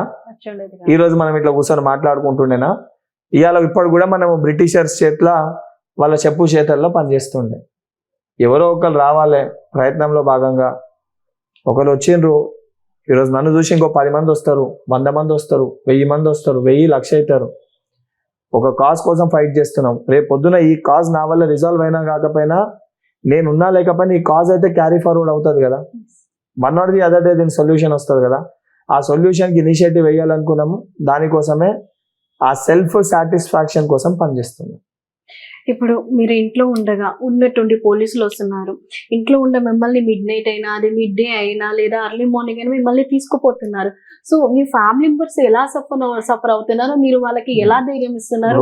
అలాంటి సందర్భాలు ఏమున్నాయి? ఇప్పుడు కుటుంబ సభ్యులు అనేది ఎవరన్నా తప్పనిసరిగా ఈ ఎందుకు పంచాయతీ ఎందుకు అని ఎవరన్నా కూడా అదే అనుకుంటారు. కానీ అదృష్టశాతం నా తల్లి కానీ, నా కుటుంబ సభ్యులు కానీ, మా పిన్ని, మా తమ్ముడు, మా అన్న, మా వదిన ఎవరు కూడా నన్ను ఏ రోజు కూడా నన్ను వెనకకి తట్టలేదు. ఏ రోజు కూడా ఏ సమస్యలు ఉన్నా నా సమస్యలు వాళ్ళే నన్ను ఇంకా ప్రోత్సహించి, ఇది సర్వసాధారణము, ఒక చేంజ్ కోసం ఫైట్ చేసినప్పుడు ఇవన్నీ జరుగుతాయి అని చెప్పి నన్ను ప్రోత్సహించి ముందుకి వాళ్ళు నాకు బలమైనరు. వాస్తవానికి వాళ్ళు నాకు బలహీనం అయితే బహుశా నేనన్నా వెనకకి పోతుండేనేమో ఎప్పుడైనా. కానీ వాళ్ళు ఎప్పుడైనా కూడా నన్ను బలపరిచే ప్రయత్నం చేశారు, నన్ను ముందుకి పంపే ప్రయత్నమే చేశారు. ఆ ప్రయత్నంలో భాగంగానే ఈ రోజు నేను ఇంత సక్సెస్ఫుల్గా, ఇంత గట్టిగా, నేను ఇంత ధీటుగా ఈ 2 ప్రభుత్వాలపైన పోరాటం చేయగలుగుతున్నా, నేను కేసులైనా ఎదుర్కోగలుగుతున్నా అంటే ప్రత్యక్షంగా నా కుటుంబము, పరోక్షంగా నా పార్టీ, ఇవి 2 ఉన్నాయి. ఈ ధైర్యంతో పోతున్నా. అండ్ వాళ్ళకి నొప్పి కలిగినా కూడా వేరే కుటుంబాలన్నీ కూడా భగత్ సింగ్ మళ్ళీ పుట్టాలని అనుకుంటారు, కానీ ఎవరు కూడా వాళ్ళ కుటుంబంలో పుట్టాలా అని అనుకోరు. కానీ ఎవరో ఒకరు మార్పు తీసుకురావాలనుకోరు. మా ఫ్యామిలీ కూడా నాకున్న అన్ని సర్కమ్స్టాన్సెస్ కూడా నాకు సహకరించింది. కాబట్టి రేపు పొద్దున నా లెక్కగానే నా ఐడియాలజీ పరంగా వేరే చాలా మందిని కూడా ఈ రకంగా తీసుకొని వచ్చి ఈ సిస్టమ్ని మారవాలనుకుంటున్నా. మారుస్తానే ఒక నమ్మకం, విశ్వాసం నాకుంది. దానికి కాంగ్రెస్ పార్టీ ఎంచుకోనికి ముఖ్య ఉద్దేశం ఏంటంటే, కాంగ్రెస్ పార్టీలో స్వేచ్ఛ, స్వాతంత్రము, మన అభిప్రాయాలు చెప్తే అవతల వ్యక్తులు వినే పరిస్థితి ఉంటుంది. కాబట్టి కాంగ్రెస్ పార్టీని ఎంచుకున్నాం. సరే, ఇప్పుడు తెలంగాణలో వచ్చే ఎన్నికలు అంటే మీరు కాంగ్రెస్ గెలవడానికి కోసం ఎలాంటి ప్రణాళికలు సిద్ధం చేసుకోండి? చాలా స్పష్టంగా ఇంతకుముందు చెప్పిన ప్రజాస్వామ్య పరిరక్షణకై పాదాభివందనాలు అనేది. ఇప్పుడు ఈ కార్యక్రమాన్ని రేపొద్దున నాసొంటి ఐడియాలజీగా ఉన్న కొంతమంది పిల్లలు ఎవరైతే ఉంటారో వాళ్ళకు కూడా రేపు పొద్దున సరైన స్థానాలలో వాళ్ళకి టికెట్లు వచ్చి వాళ్ళు కూడా పోటీ చేసే విధంగా కాంగ్రెస్ అధిష్టానానికి నా వంతు పాత్రగా నేను పోషించి వాళ్ళని కూడా ఇవ్వండి, ఇటువంటి వ్యక్తులు కావాలని చెప్పని నేను వారితో మాట్లాడుతూ వినిపించుకుంటా, రిక్వెస్ట్ చేస్తా, వాస్తవాలు చెప్తా. చెప్పినాక సిస్టంలో ఒకసారి ఇటువంటి వ్యక్తులు వచ్చినప్పుడు ఆటోమేటిక్గా సిస్టమ్ అనేది రిఫార్మ్ అవుతుంది. అండ్ రేపు పొద్దున ఇది కాకుండా ఈ ఇనిషియేటివ్ తీసుకోకుండా, ఈ కాజ్ తీసుకోకుండా, ఈ చాలా పెద్ద ప్రోగ్రామ్ నేను తీసుకుంది. ఉదాహరణకి రేపు పొద్దున డబ్బు బలంతో ఎన్నికల్లో గెలిచే పరిస్థితి ఉంటే 20 కోట్లు 30 కోట్లు పెట్టినోడే ఎన్నికల్లో గెలుస్తాడంటే ఇంకా ఒక మధ్య తరగతి పేద తరగతి కుటుంబంలోకి వచ్చిన రాజకీయాలకి రాలేడు, ఎవడు ఎమ్మెల్యే కాలేడు. అంటే సమస్యల పైన సమస్యలు అనుభవించినోడు ఎవడు కూడా స్థానంలో కూర్చోనప్పుడు ఆ సమస్యలు పరిష్కారం అయ్యాయి. Poor becomes poorer, rich becomes richer.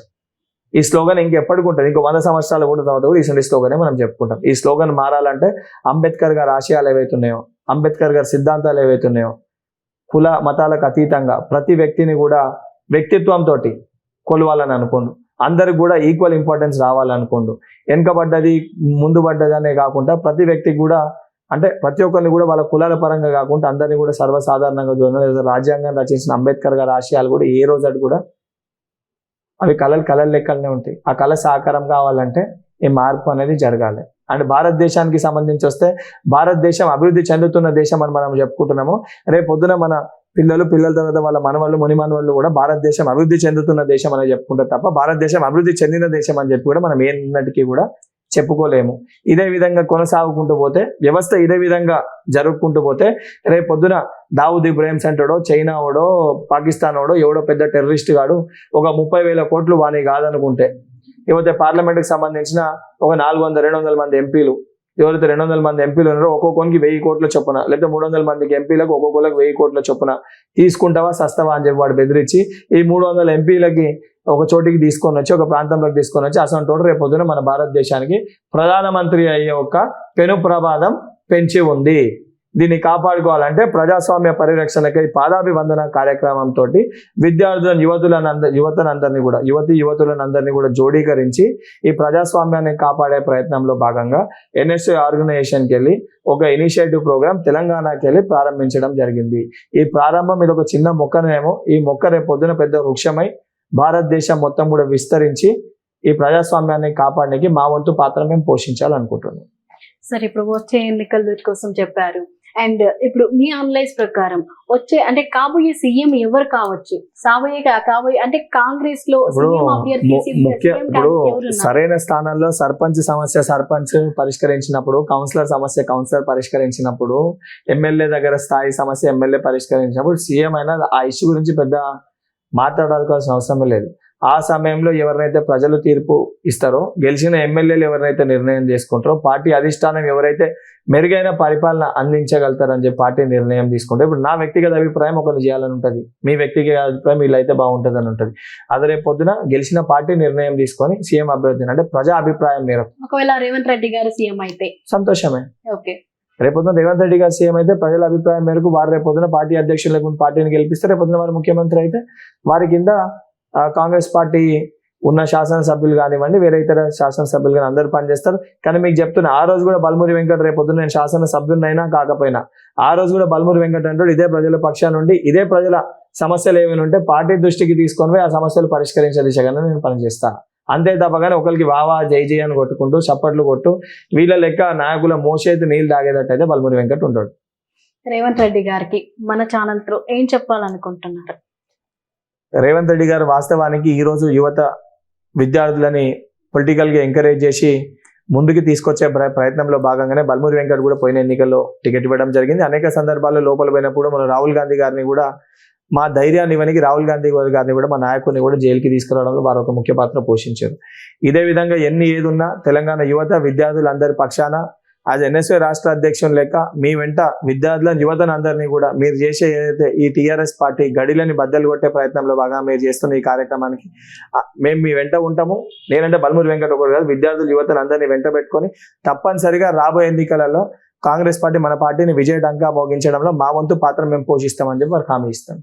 సరే, ఇప్పుడు ఒక రాష్ట్ర అధ్యక్షుడిగా విద్యార్థులకి మరి యువతకి మీరు ఏ మెసేజ్ ఇవ్వబోతున్నారు సార్? ఏ మెసేజ్ ఇవ్వాలనుకుంటున్నారు? ఈ రోజు తెలంగాణ యువత ఏదైతే మనము రాజకీయాలంటే దూరంగా ఉండి రాజకీయాలంటే ఒక మురికి వాడు లెక్క మురికి కాలువ లెక్క యువత అందరూ భావిస్తారు. కానీ మనం మర్చిపోతున్నాం మన తరాన్ని, మన భవిష్యత్తుని, మన జీవితాల్ని రేపొద్దున రాసేది ఈ రాజకీయ నాయకులే. అందుకే యువత అందరూ కూడా చైతన్యవంతులే. మీరు స్వయంగా రాజకీయాల్లోకి వచ్చి మార్పు తీసుకొని వచ్చినప్పుడు మన జీవితాలు మారుతాయి. అందుకే యువత అందరూ కూడా మీ ఓటును మీరు వినియోగించుకొని డబ్బు బలంకో, భయభ్రాంతులకో, లేకపోతే డబ్బుకో లొంగకుండా ఎవరైతే కరెక్ట్ అయిన వ్యక్తో, ఎవరు రేపొద్దున మీరు మీకు మెరుగైన పరిపాలన అందించగలుగుతాడో ఆ వ్యక్తిని చూస్ చేసుకొని ఓటేయాలని చెప్పి నేను యువతకి, విద్యార్థులకు కోరుకుంటున్నాను. ఇప్పుడు సార్ ఏంటంటే కొంతమంది యువతలు ఏమన్నారు, యువతలు వాళ్ళు అంటే వీళ్ళ ఫ్యాషన్ అంటే పొలిటిక్స్ అనేది ఒక ఫ్యాషనిటిక్ గా అని అనుకుంటున్నారు. సో చాలా మంది అంటే పాలిటిక్స్ కి అట్రాక్ట్ అయ్యి మేము పాలిటిక్స్ లోకి ఎంటర్ అవుతున్నాం అనేసి పాలిటిక్స్ అనేది ప్యాషన్ ఉండాలి, ఫ్యాషన్ కావద్దు. Politics should be A passion. అంటే అలాంటి వాళ్ళకి మీరు ఏం చెప్తారు సార్? రాజకీయం అనేది రాజకీయ ప్రవేశం చేస్తున్నారు వాళ్ళు. ఇప్పుడు రాజకీయం అనేది ఈ రోజు నేను చాలా మంది చూస్తున్నా, Yes. సోషల్ మీడియాలో స్టార్స్ అయిపోయి మేము రాజకీయాలకు రావచ్చు అని చెప్పి భావిస్తున్నారు. Yes. రాజకీయం అనేది ఒక డెడికేషన్, ఒక కమిట్మెంట్. Yes.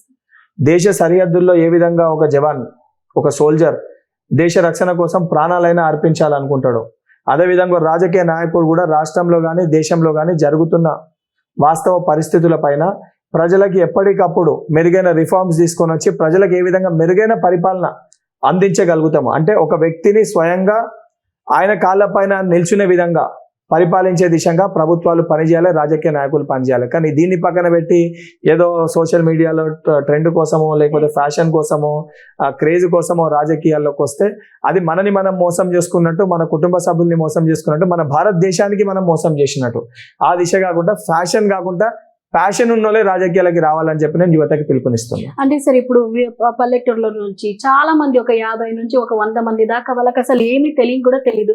అలాంటి వాళ్ళకి తీసుకొచ్చి మీ పార్టీలోకి మీరు చేరుతున్నారు, కండువ కప్పి వాళ్ళని పిలిపించుకుంటున్నారు. అంటే ఇందులో రాజకీయ వ్యక్తుల స్వార్థం ఉందంటారా, లేకపోతే వాళ్ళ అంటే తెలివి తక్కువతనం అంటారా? ప్రజల తెలివి తక్కువతనం అని మనం అనుకుంటాం, కానీ ప్రజలంతా చైతన్యవంతులు ఎవరు ఉంటారు. ప్రజలు నిర్ణయం తీసుకున్నప్పుడు ప్రజలకు మనకంటే ఎక్కువ తెలుసు. మనం ప్రజలు ఏదో మోసం చేస్తున్నాం అని చెప్పని మనం మోసం చేసుకుని తప్ప ప్రజలు ఏనాటికి కూడా మోసపోరు. మీరు ప్రజల మెడలో మీరు కండువా కప్పుతారని మీరు అనుకుంటారు తప్ప ప్రజలు అనుకుంటారు వీడు కండువా కప్పినంత మటుకు నేను వీనికి ఓటేస్తానా అని చెప్పని వాళ్ళు కూడా అదే రకంగా మాట్లాడుకుంటారు. మనం ఎట్లయితే వాళ్ళని చూసి నవ్వుతామో, ఇంటికి పోయినాక వాళ్ళ ఇంట్లో కూర్చొని మనం చూసి అట్లా నవ్వుకుంటారు, పిచ్చోడు చూడని ఎట్లా తీసుకోవండి అని చెప్పని.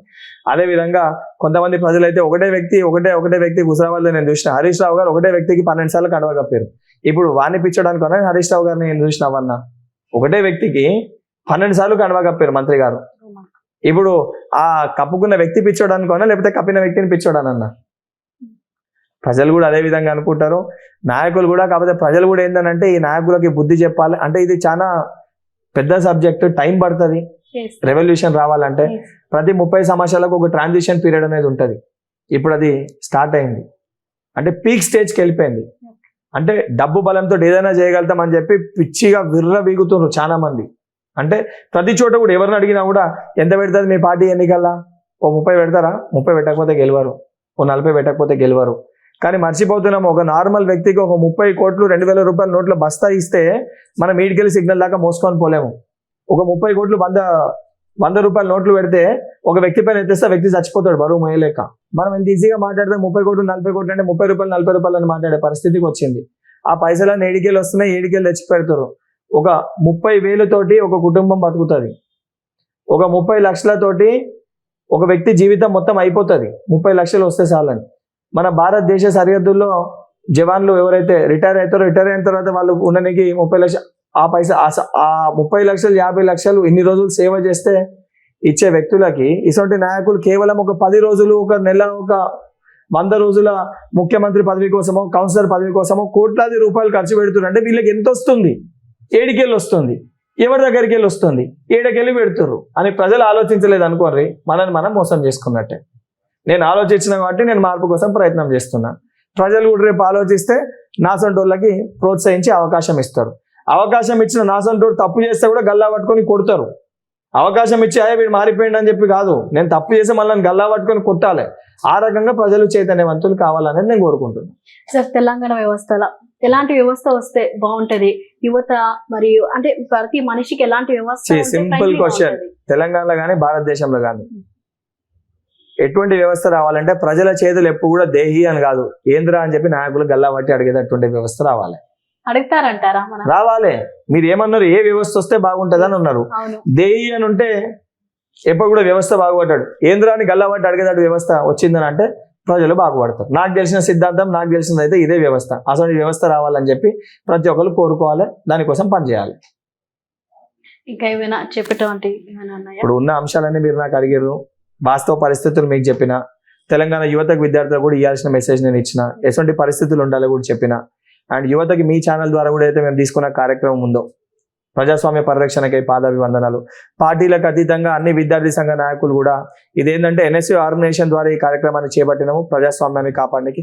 మీరందరూ కూడా మాతో పాటు చేయి కలిపి అందరూ కూడా మాతో కలిసి నడిచి ఈ కార్యక్రమాన్ని విజయవంతం చేసి మన తెలంగాణని మనం సస్యశ్యామలంగా మార్చుకున్నాం, మన ప్రజాస్వామ్యాన్ని మనం కాపాడదామని చెప్పి కోరుకుంటున్నాం. వెంకట్ గారు తమ అమూల్యమైన సమయాన్ని మాకు కేటాయించి ప్రతి విద్యార్థికి ఉపయోగపడే అంశాలని మీకు అంటే కంటికి కనిపించినట్టు మీకు తెలిపించారు. సో ఇలాంటి విషయాల్ని మీకు తెలియజేసిన వెంకట్ గారికి ధన్యవాదాలు చెప్పుకుంటూ చూస్తూనే ఉండండి అమ్మా న్యూస్. మరో ఎపిసోడ్ తో మళ్ళీ కలుద్దాం.